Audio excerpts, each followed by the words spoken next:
mist in the valley, snow on the mountains and peaks.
Orchids in bloom, yaks, and the ever-alluring rhododendrons are some of the defining features of the beauty of Sikkim.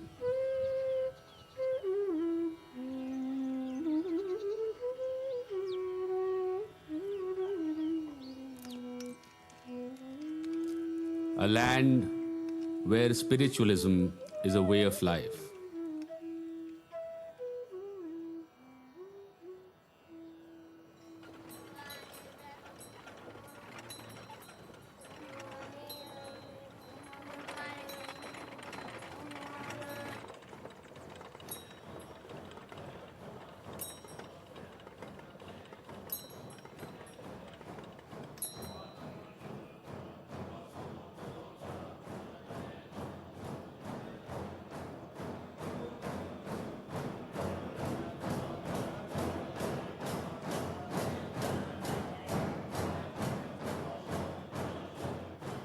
A land of fascinating monasteries.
It is a natural destination for tourists and nature enthusiasts. Tourism has been one of the important elements in the economy of the state.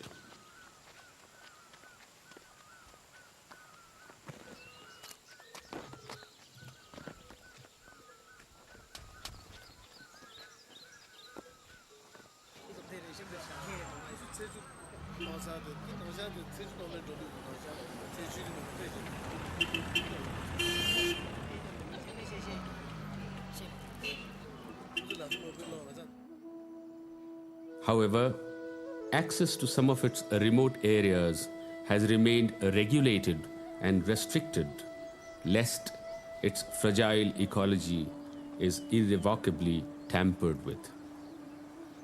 With the opening of some of these areas to tourism, the prospects of more people coming into some of these hitherto secluded domains is naturally going to leap forward.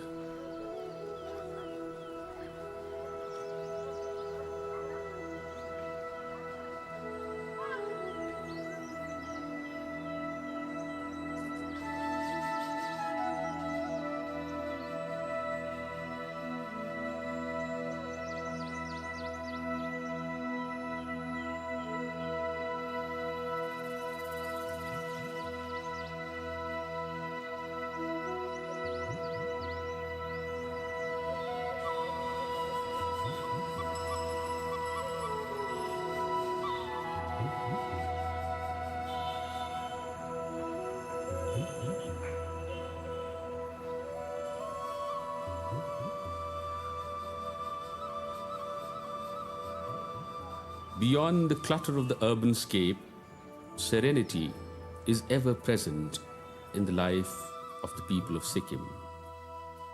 With larger number of tourists pouring into the state, not only is this serenity likely to be affected, but the ecology and environment of the area may also come under strain, especially with the necessity to create new infrastructure required for this.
Traditionally, nature has been the main provider of sustenance for its inhabitants. Under the new scenario, the question of livelihood options for the people of Sikkim has to be carefully mulled over in the light of the ecological considerations.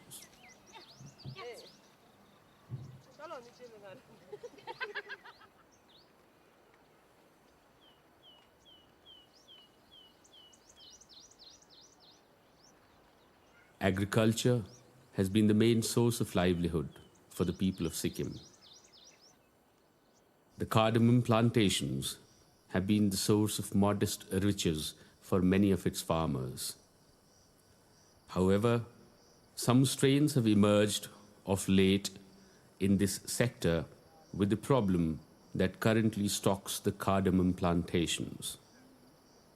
This problem of the cardamom plantations, along with the considerations of ecology and environment, has thrown up complex questions regarding livelihood options for the people of the state. You know, the your products of cardamom, which is one of the main cash crop of Sikkim, produced by the people of this area, has gone down to the 0% now. Since 2 or 3 years back, all these cardamom plants has all been destroyed, maybe because of the pathogens that are found. Even Mangan was known as the cardamom capital of the world. Of the world? All the world. Because, like North Sikkim was the one who was producing the bulk of it. Whole, this earth jungles and this forest, these are full of cardamom. These were full of cardamom, I should say now. Normally, virus do come after almost 15-20 years once. Then things do settle down a bit. But this problem has been here since the last 4 or 5 years now, and it's becoming more acute. We have been relying on cardamom for the last so many years, Right. so which has made us slightly lazy because the crop hardly needs attention. I've always said that this decline in cardamom harvest or production is a blessing in disguise for us here, because people has come out to see other alternatives for the livelihood purposes. Few of the people from Jammu said they have taken a horticulture, national horticulture loan. So where they are going to grow few medicinal herbs and flowers. Those are the small steps they are just started taking up. And even they have found a self-help group and they have started a weaving center or something like that. They are producing this sort of arts, handicrafts.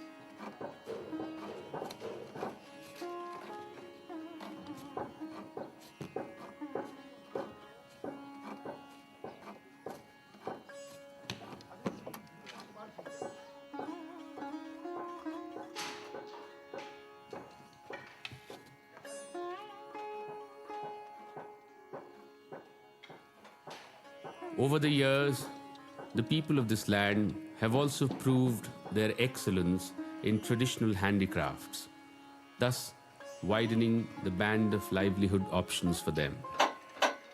However, due to severe ecological constraints and prospects of industrial growth, the people of the state have to contend with many non-traditional sources of livelihood.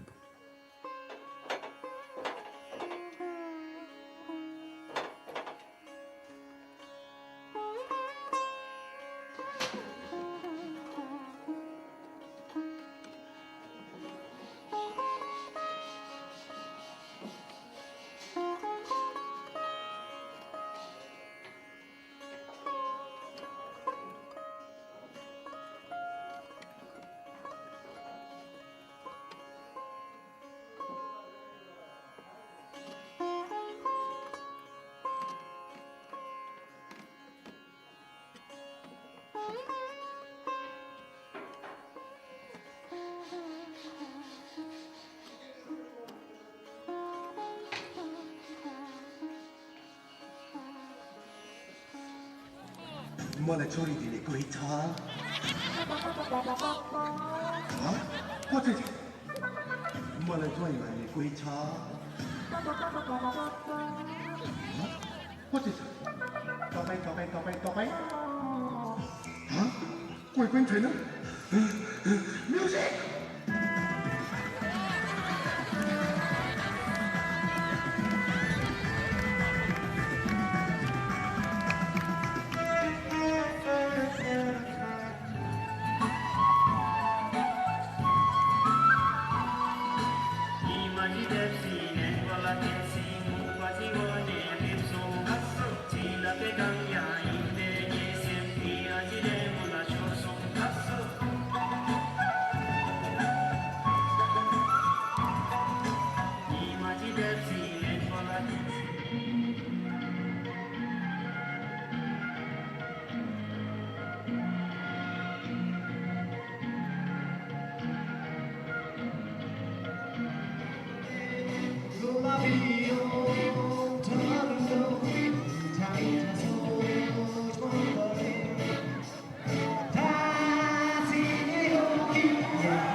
Along with its vibrant social and cultural life, the state of Sikkim has also shown significant progress in the social sector.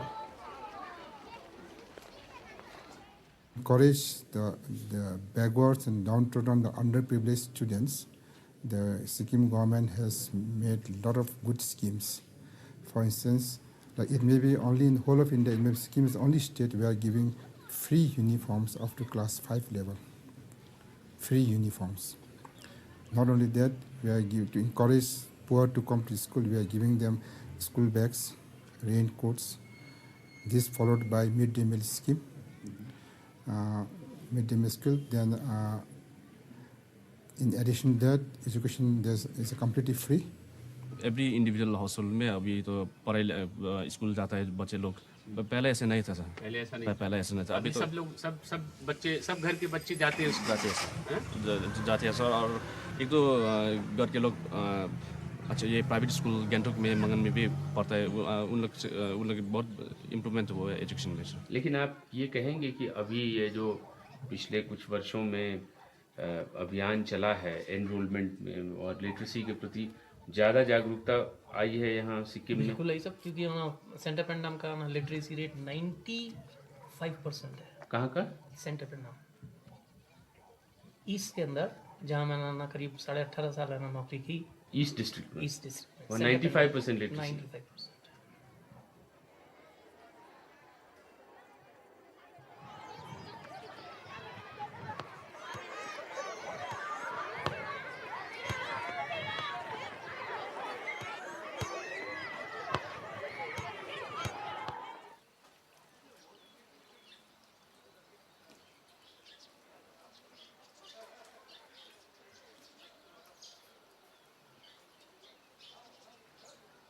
In fact, we are one of the very good performing states. If you take the indicators like infant mortality rate, the sex ratio, after 0 to 6 years sex ratio, if you take, those are indeed very good. Infant mortality rate now it's come down to 33 per thousand live births. Yet, the stark reality is that the livelihood options for the people of the state has remained severely limited. Any thinking on sustainable development has to confront the reality of the fragile ecology of the area. This imperative has to be factored into all growth prospects of the region.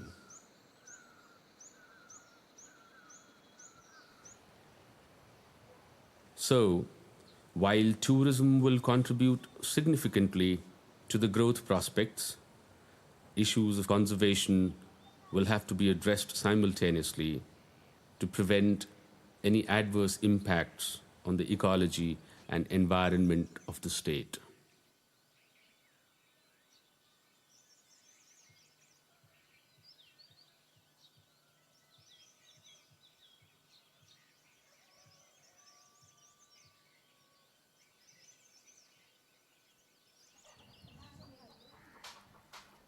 With this in mind, the people of the state are exploring creative options in the form of promoting ecotourism. The concept of homestay has been at the center of this notion of ecotourism.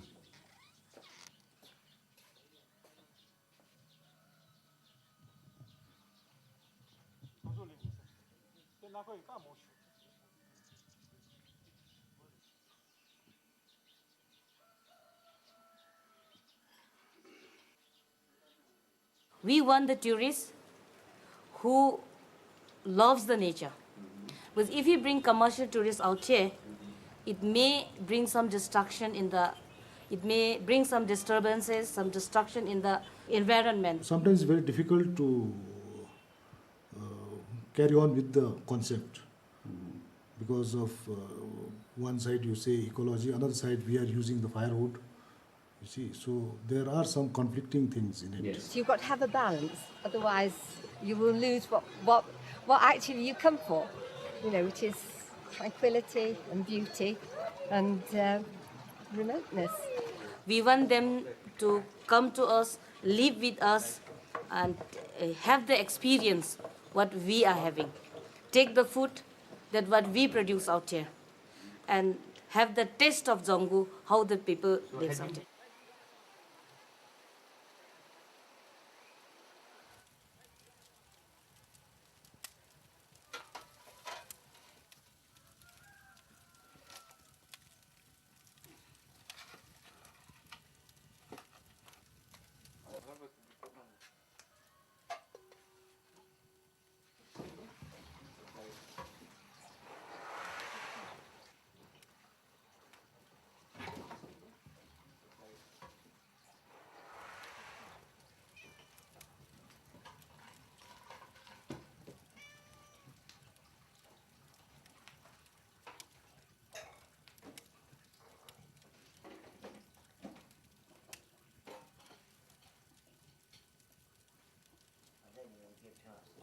The kitchen in Lepcha and Bhutia houses is the most privileged space in the household.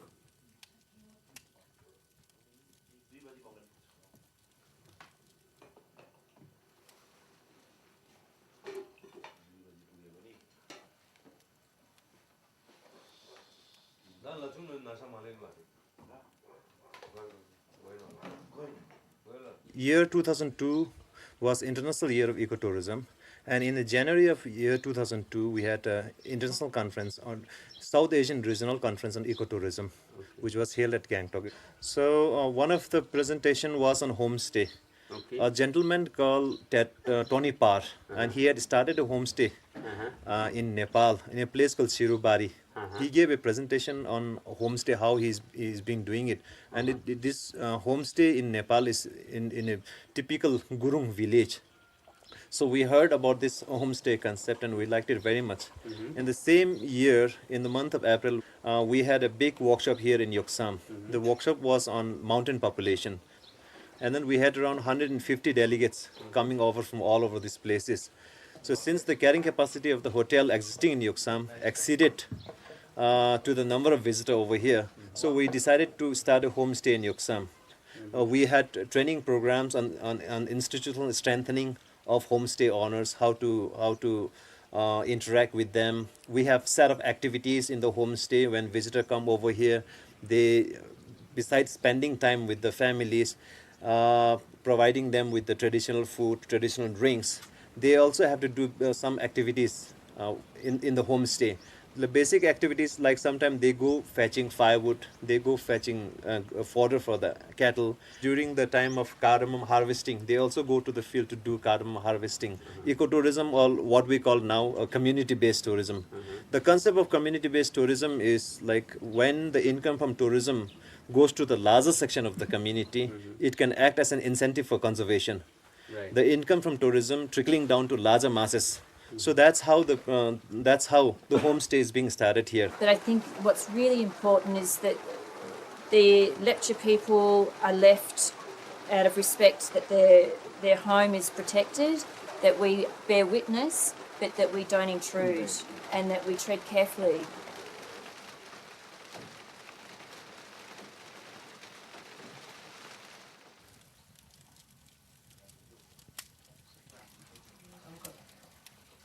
The warmth and hospitality of the Lepcha houses in the Zongu area, the hearth of the Bhutia kitchens in the Lachen and Lachung areas, and the friendliness of Tamang and Limbu houses in the Yuksam region provide an ideal backdrop for promoting ecotourism and for searching creative options.